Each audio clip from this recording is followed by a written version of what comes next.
Thank you for joining me for another quick hits conversation. I would love to talk to you about how to protect yourself from an energy vampire. And maybe we should first identify what is an energy vampire. So that's the kind of person who, when you get around them, they just drain the energy right out of you and make you feel down and unhappy. And it's just really, really hard. So how do you protect yourself from that kind of person? I think just before the obvious answer is you step away.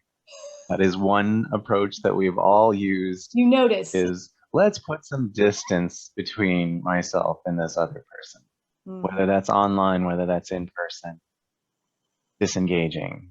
I think that's the obstacle usually is some kind of sense of obligation, isn't it? It's if the person who is dragging you down is a relative or a good friend or a spouse or something like that. How do you where you kind of you can step away for brief spells, but essentially you're kind of connected with this person, or which I think is tricky because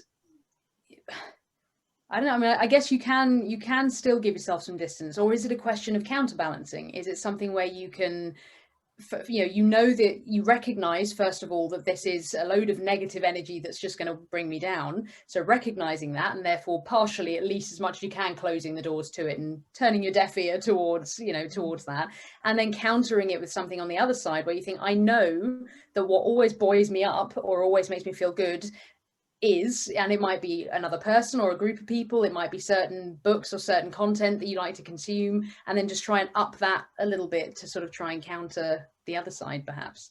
I think sometimes especially when I'm networking, sometimes you just don't know whether you're going to encounter an energy vampire or an energizer bunny who's going to fill you full of energy and top you off for the rest of the day.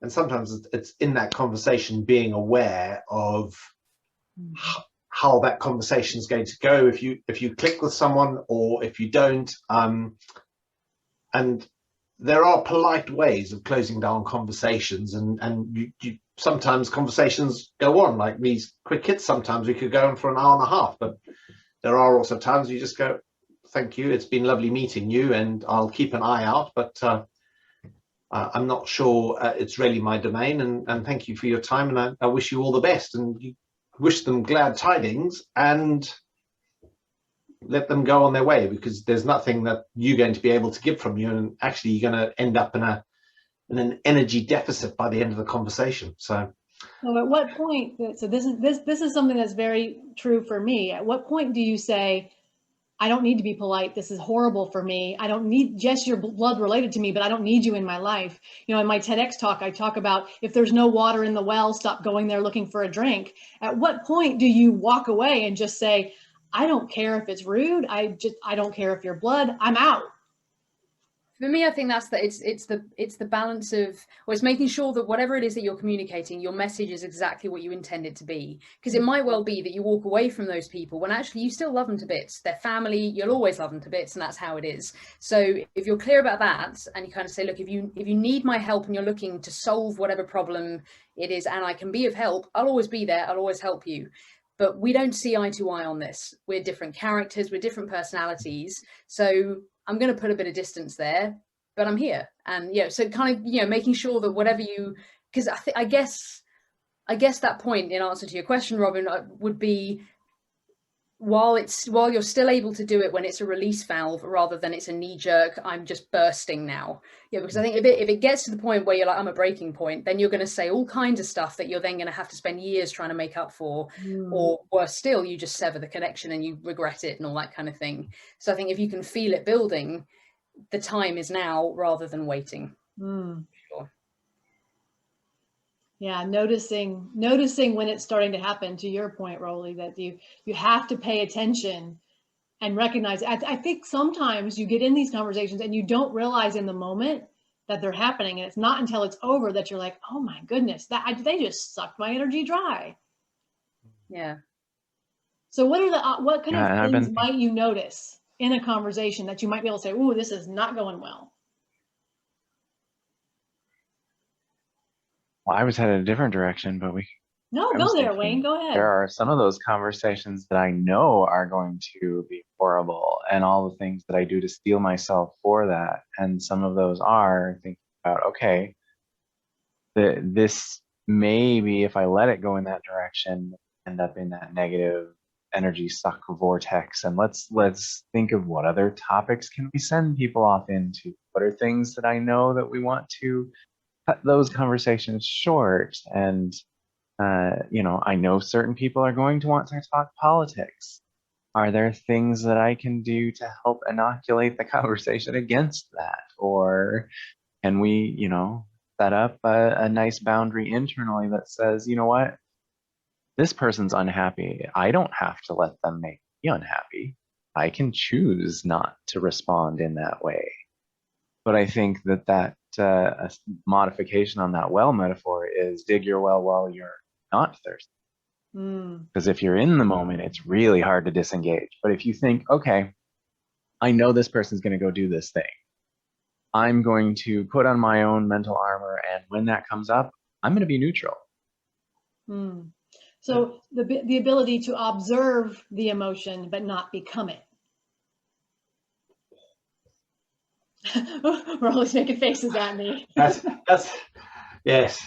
You have to become, just reading the book Samurai behind you, you need to become a bit of a samurai warrior to be able to get to that level, to consciously be aware of that going on while you're in the moment, and something I will aspire to. So thank you, Wayne. I think that's all the more reason we need to think about it ahead of time. I got to sleep today. Sorry. All right. It's a tiny bit of delay on your audio, Wayne. That's why. But go ahead, please. That's one of the reasons that I think it's so important to think about it ahead of time, because we do get caught up in the moment. And if you're letting your own energy just take you where you will, but you've spent a little bit, I mean, the samurai metaphor, they've spent how long doing their kata and practicing those movements before they need them in the moment. Yeah. Somebody said to me the other day that a warrior spends more time resting and practicing than fighting. And I think so many of us feel like we have to be warriors, and that means we have to be on all of the time. And it's such a poor way to manage your health. So yeah, when you're going into a situation, whether it's networking, or if you have that friend, like I have friends where you're going to ask them and it's going to be a deluge of the world is a horrible place, you just kind of have to prepare yourself for that and step back so you don't get too much of it splashed on you. Yeah. So back to the question I asked a bit ago, what kind of things happen in the moment in a conversation that you could notice and say, oh, this is not going well?